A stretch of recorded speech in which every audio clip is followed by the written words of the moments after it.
दोस्तों, आज हम आपको पंचतंत्र की एक बेहद ही दिलचस्प कहानी सुनाने जा रहे हैं।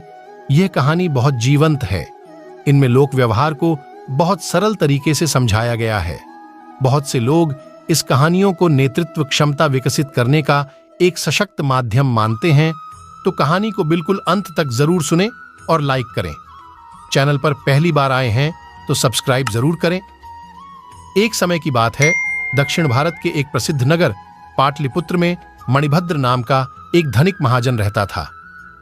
लोक सेवा और धार्मिक कार्यों में निहित रहने के कारण मणिभद्र के पास धन संचय में कमी हो गई। इस बात को लेकर मणिभद्र काफी चिंतित रहता था। घर के घी तेल नमक चावल दाल की निरंतर चिंता प्रतिभाशील व्यक्ति की भी प्रतिभा को खा जाती है। निर्धन व्यक्ति का घर शमशान का रूप ले लेता है। उस समय प्रियदर्शिनी पत्नी का भी स्वरूप रुखा सुखा और निर्जीव सा प्रतीत होता है। पानी में उठते बुलबुलों की तरह उसकी मान मर्यादा समाज में समाप्त हो जाती है। निर्धनता की इस भयानक कल्पनाओं को सोचकर उसका दिल दहल उठा। इन कल्पनाओं का विचार करते हुए उसे नींद आ गई। नींद में उसे एक सपना आया। स्वप्न में उसे पद्मानिधि ने एक भिक्षुक के रूप में दर्शन दिए और बोले, तुम्हारे पूर्वजों ने मेरी खूब सेवा की है, इसलिए मैं तुम्हारे पास आया हूं। कल सुबह मैं इसी वेशभूषा में तुम्हारे घर आऊंगा। तुम मुझे लाठी से मार देना। मैं मरते ही स्वर्णमय हो जाऊंगा। उस स्वर्ण से तुम्हारी दरिद्रता दूर हो जाएगी। जब सुबह मणिभद्र उठा तो उसके मन में स्वप्न के बारे में विचार आने लगे। साथ में अनेक प्रकार के प्रश्न भी उसके मन उठने लगे। ना जाने यह सपना सत्य है या असत्य, क्या ऐसा कुछ संभव है या नहीं। इसी प्रकार के विचारों से उसका मन डावाडोल हो रहा था। तभी अचानक उसके द्वार पर एक भिक्षुक आ गया। मणिभद्र को पुनः अपना स्वप्न याद आया और उसने पास पड़ी लाठी उठाकर भिक्षुक के सर पर दे मारी। लाठी के लगते ही भिक्षुक के प्राण पखेरु हो गए और उसका शव स्वर्णमय हो गया। उसने जल्दी से उस शव को अपने घर में छुपा लिया। किंतु इस सब कार्य को करते हुए एक नाई ने देख लिया। मणिभद्र ने नाई को काफी सारा धन देकर इस बात को किसी को भी नहीं कहने के लिए कहा। नाई ने वह बात तो किसी को भी नहीं बताई, किंतु वह भी मणिभद्र की तरह जल्दी से सर्व संपन्न हो जाना चाहता था। उसने सोचा कि इस सरल विधि से मैं खूब सारा धन एकत्रित कर लूंगा और सर्व संपन्न हो जाऊंगा। ये सब सोचते सोचते नाई को उस रात्रि में एक पल भी नींद नहीं आई। अगले दिन सुबह उठकर नाई भिक्षुकों की खोज करने लगा।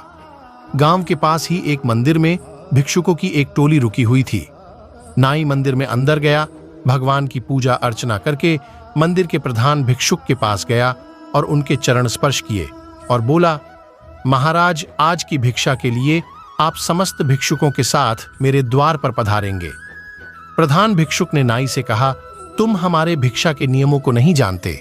हम उस ब्राह्मणों के कुल से नहीं हैं जो निमंत्रण पाते ही गृहस्थियों के घर चला जाए।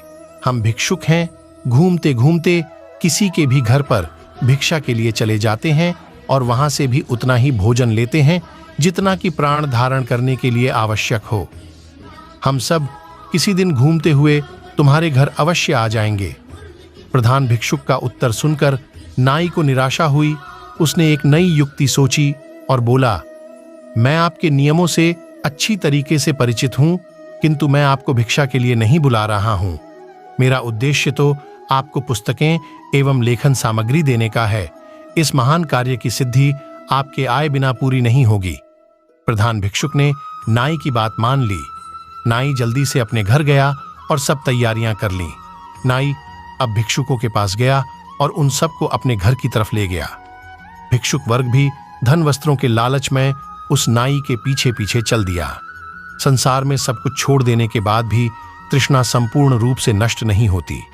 शरीर के सभी अंग बेकार हो जाते हैं, बाल श्वेत हो जाते हैं, चमड़ी रूखी सी हो जाती है, फिर भी हमारे मन की तृष्णा जवान रहती है। उनकी तृष्णा ने उन्हें ठग लिया। नाई सभी भिक्षुकों को अपने घर के अंदर बुलाकर उन सब पर लाठियां बरसाना शुरू कर दी। कई तो लाठियां खाते ही धराशायी हो गए, कईयों के सर फट गए। इन सब का शोर सुनकर गांव वाले एकत्रित हो गए और एक नगरपाल भी वहां आ गया। उन्होंने वहां आकर देखा कि कई भिक्षुकों के मृत शरीर पड़े हैं और कुछ लोग अपनी जान बचाने के लिए इधर उधर भाग रहे हैं। नाई से जब इस रक्तपात का कारण पूछा तो उसने मणिभद्र के घर पर आहूत भिक्षुक के स्वर्णमय होने की बात बताई। वह भी मणिभद्र की तरह जल्दी से सर्व संपन्न होना चाहता था, इसलिए उसने ऐसा किया।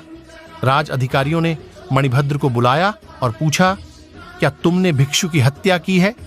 मणिभद्र ने अपने स्वप्न की कहानी आरंभ से अंत तक सुनाई। राज्य के धर्माधिकारियों ने उस नाई को मृत्युदंड दिया और कहा, ऐसे कुपरीक्षितकारी बिना सोचे काम करने वालों के लिए मृत्युदंड ही उपयुक्त है। कोई भी कार्य करने से पहले उसे अच्छी तरह जाने, देखे, परखे, उसकी परीक्षा ले, उसके बाद उस कार्य को करना चाहिए, वरना परिणाम नाई की तरह होता है। इसलिए दोस्तों, आप सभी भी जल्दी धनवान होने की लालसा में कोई अनुचित कार्य नहीं करना, वरना परिणाम बहुत भयानक हो सकता है। आशा करते हैं वीडियो पसंद आया होगा। वीडियो को लाइक कर चैनल को सब्सक्राइब जरूर करें। धन्यवाद।